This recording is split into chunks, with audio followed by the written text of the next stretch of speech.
My dad was just of that generation where it's just like, he was Clint Eastwood, and less is more. Simple grunts is how he communicated. People care so much more about your personal life than they do your work, and if you aren't open with your personal life, then they just make it up for you and share it for you. In the often dramatic, always evolving, and frequently unpredictable world of Hollywood, where careers can be launched into the stratosphere or shattered by a single misstep, the Deadpool franchise, a shining example of success and innovation in the superhero genre, was a force to be reckoned with. The franchise, with its unique blend of self-aware humor, its willingness to break the fourth wall, and most importantly, the undeniable charisma of Ryan Reynolds at its core, had become a global phenomenon, delighting audiences worldwide and generating enormous revenue for Marvel Studios. Then a shadow fell over this seemingly unassailable empire. A controversy began to brew, and the situation was centered around the actions and choices of Blake Lively, an actress who had, in many ways, come to represent a symbol of Hollywood success.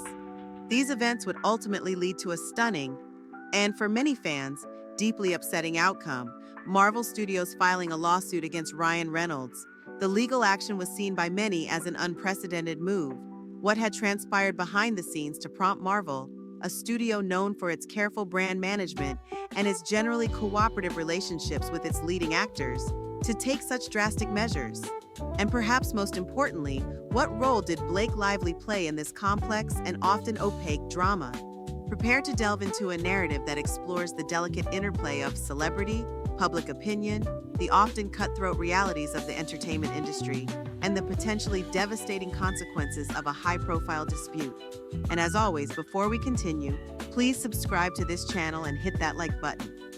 We're also very interested in your perspective on all of this, so please make sure to leave a comment below with your thoughts.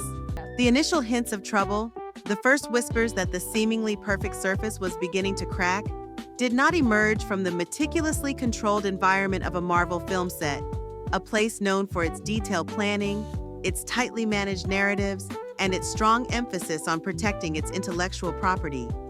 Instead, the seeds of this drama were sown around a different film project, a standalone production. This was a movie that Blake Lively had, at one point, joined with apparent enthusiasm. The film's director, an individual known for their ability to craft stories that resonated deeply with audiences and who had previously earned the respect of many, had been granted a considerable amount of creative control.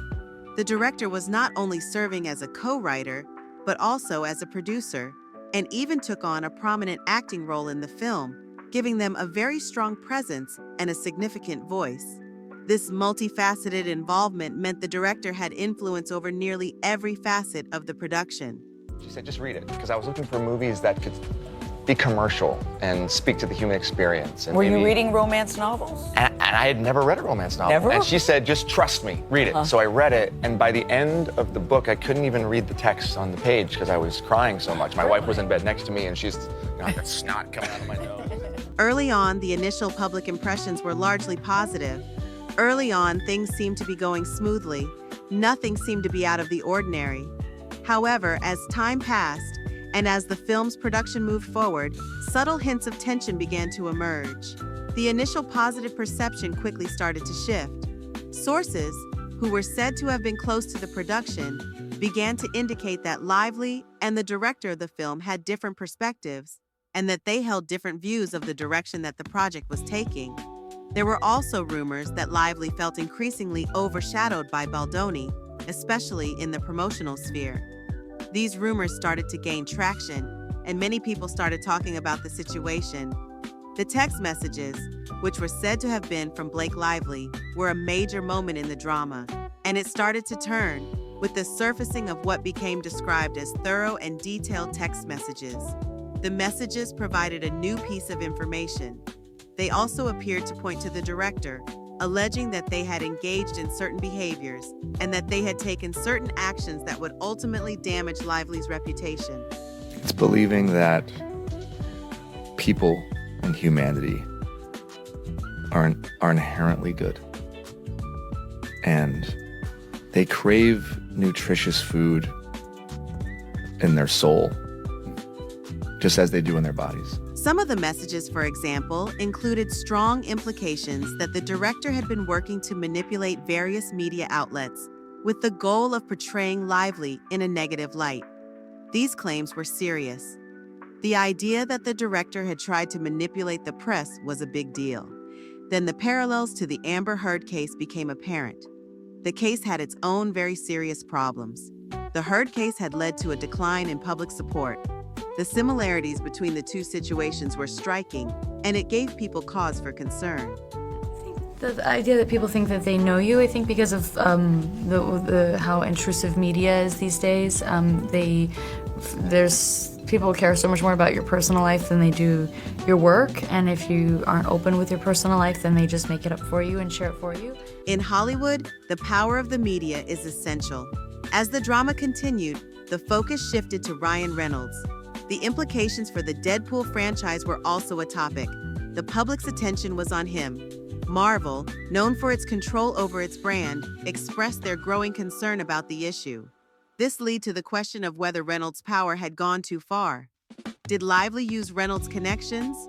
The rumors were serious. What would happen?